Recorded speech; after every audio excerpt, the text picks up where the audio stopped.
find why we did it. I mean, is betrayal on the ballot? It has certainly created some division in the party.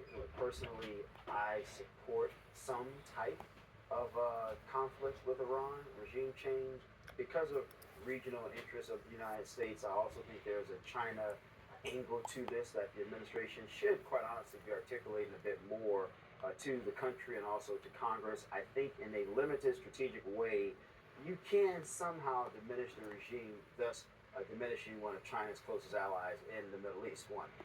That said, Rogan is not necessarily wrong that there are some Republicans who are very, very anti, very foreign, expensive, long-term entanglements, because we've been there before. And so the question becomes, well, what were the net results overall after, $2 trillion and thousands of American lives? There's not a whole lot we had to show for Iraq, Afghanistan, Syria, Libya, if you want to get a little closer to President Obama, and even Afghanistan with President Bush, or President Biden, rather.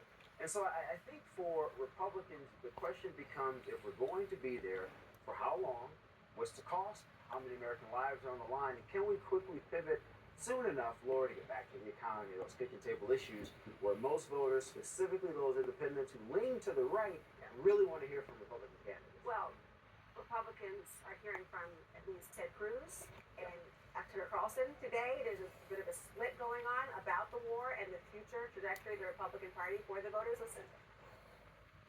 I have seen more anti-Semitism in the last 18 months on the right than at any point in my lifetime.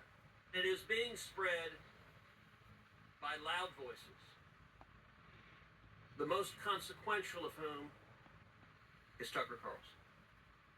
I believe Tucker Carlson is the single most dangerous demagogue in this country.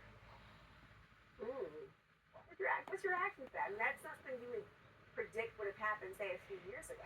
Well, who's Tucker Carlson close with? J.D. Vance. Who is a potential rival for Ted Cruz in a would-be presidential primary in 2028? J.D. Vance. That's how you see this going. So I think this is all about presidential posturing for who will succeed Donald Trump. But this is also why this has been such a challenge for the White House and messaging. Up to this point, when Donald Trump says he's going to do something, everybody gets in line. The entire right-wing MAGA media machine gets behind. And this time it's fractured. And that's why you're seeing the White House jump around from message to message, trying to find something that will appease everybody. But there are very loud, substantial voices within the Republican Party. They're saying, hold on, you spent an entire campaign talking about no more Middle East wars, no more spending money, no more conflict. It was a disaster for Obama, a disaster for Bush. I mean, this has been one of the hallmark points, tendencies of Donald Trump's political identity, and he has done not just a complete one, it is the biggest foreign policy flip-flop we have seen from a Republican maybe in history. Well, there is, our powerhouse White House team is reporting that there is one phrase the administration wants Republicans to stop saying. We are delivering mass deportation, and it's happening. You should want mass deportations of people here illegally that represent threats to our country. Trump ran on the very idea that mass kind of migration needs to be met with mass deportations. So this is now a liability statement? I mean, we've heard war, then we heard, well, it wasn't a frolic. What was the word he used yesterday? Excursion. Then there was discussion of other words. I mean, conflict. Why would this now be the liability? Look, the issue of immigration has typically been a very strong talking point for Republicans, specifically Donald Trump.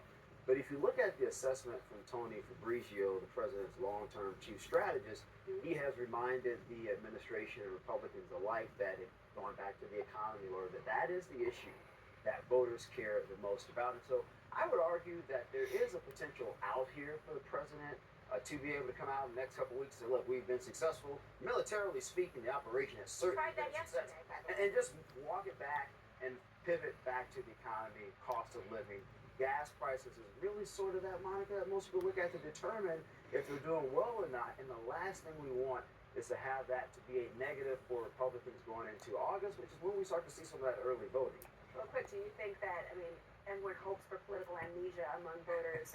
But will this carry to November? What's happened in the war already? Yeah, it will, because they're going to see the sticker shock of it. Like, we're coming up here on spring break. My kids got spring break starting next week. That's when people are going to start traveling. The combination of long lines at TSA and at airports, the rising cost of gas prices, like, there are reminders in everyday life. And that's why this is so potent, because it cuts through to everyday life of working families, parents taking their kids on spring break. Like, we will get that reminder, and we're not going to forget it, because this part, you say, get back to affordability. He's never been talking about affordability. We've been talking about Epstein. We've been talking about taking Panama. We've been talking about, annexing Greenland. Like, he has never concretely talked about affordability in any real compelling way. We can't go back to something that never were at. I would just say He quickly. didn't want Democrats we'd have to worry, right? He thought it was a discussion of affordability as a. We call it a hoax. But I would say quickly though, despite the successes, 40 plus seats in the special elections last year at Dems, one, congressional Dems don't have a great high net approval. So while candidates in their individual specific races are doing very well, I wouldn't get too confident there, my friend. Every election that Donald Trump has been on the ballot since 2016, Republicans have gone down, Democrats have gone up. Yet you both agree. You think that Democrats will take the House? Well, Sherm's very smart. I heard you're going to say that on that one.